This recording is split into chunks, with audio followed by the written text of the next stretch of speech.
Good morning, PotCoins. Today is Sunday, 10 August 2014. We are currently on block 387152 of the Pot chain. Here's what's been going on this week.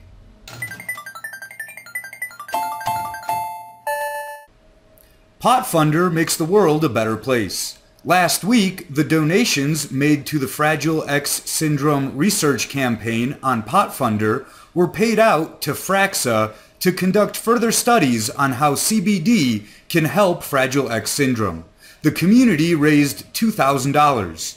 Here's a clip of Russell from PotCoin thanking the community.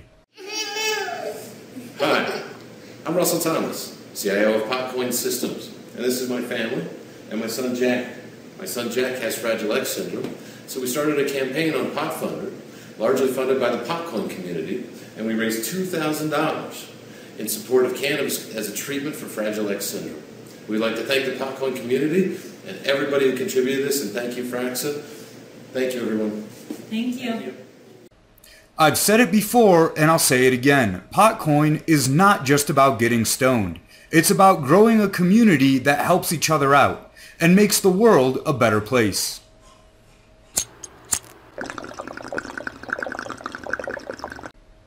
None of your beeswax. This week in Russia, police attempted to raid a marijuana crop and failed epically due to an innovative security system: bees.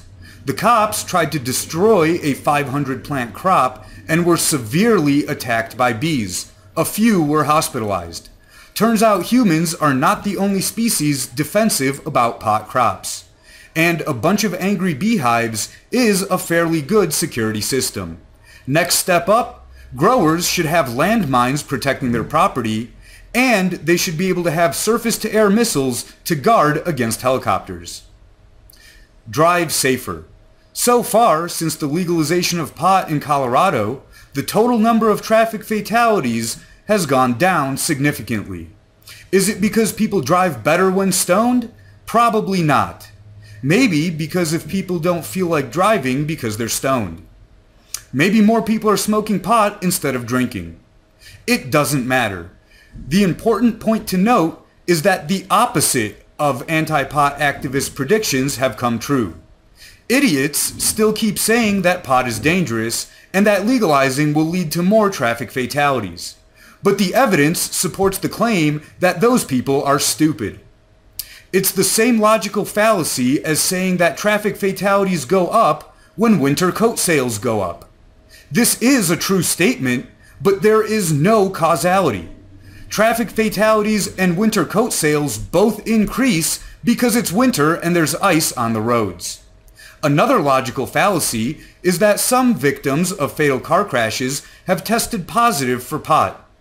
This is because the test looks for metabolites that break down THC in the body. So someone could test positive even if they smoked days or weeks ago, and there is no way to prove that a person was stoned at the time.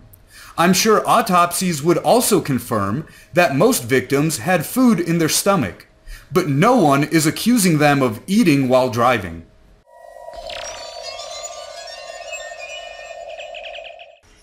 Wikipedia accepts Bitcoin donations. Partnered with Coinbase, Wikipedia has already received over $140,000 in Bitcoin donations. And WikiLeaks is able to survive because they were early adopters of the Bitcoin. There have been a lot of stories recently about regulating Bitcoin. Some people believe that regulation is necessary for Bitcoin to go mainstream, claiming that the general public won't trust it till a government tells them to. Regulation is not the answer. It's the problem. A problem that Bitcoin was created to solve. Regulation created the Federal Reserve and caused the Great Depression of the last century. And it was responsible for the Great Recession of this century. And if we let it continue, there's no telling what horrors might come. Playing by the rules is not the problem. The people creating the rules are the problem. A few thousand profit at the expense of a few billion. If any regulations are to exist, they should come from the crypto community. They should be voluntary and fair. They should not be created by the governments or bankers that are stealing and destroying the wealth of humanity. The last century created the greatest advancements in enslavement through debt and destruction through war. It's my hope that this century will make bigger advancements in bringing people together and respecting freedom and property rights than the last century did for literally tearing people apart. And the only way that can happen is by taking away the monopoly of money from the most corrupt and evil people on this planet. If we want to stop the abuse of power, we need to stop giving away the power to abuse. We can keep that power.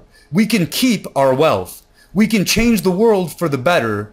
And if the general public isn't ready for that, no one should push them. If it takes 10 more years for mainstream adoption, then so be it. Adoption needs to be organic, not forced. And we can't compromise the good of the world because the general public isn't ready for independence. We can't let regulators destroy cryptos just because it might lead to faster adoption. Everyone wants profit now, but maybe we should put aside our greed and take cryptos underground for a while and focus on the spread of information. That taxation is theft. That the fractional reserve banking system is the biggest scam in all of human history. That the initiation of the use of force is wrong no matter what, with no exceptions. That's the message that will lead to mainstream adoption of cryptos. People need to be ready to see the truth of what's going on before they'll be ready to adopt cryptocurrencies. That's all for this edition of Mad PotCoins. Smoke 'em if you got 'em.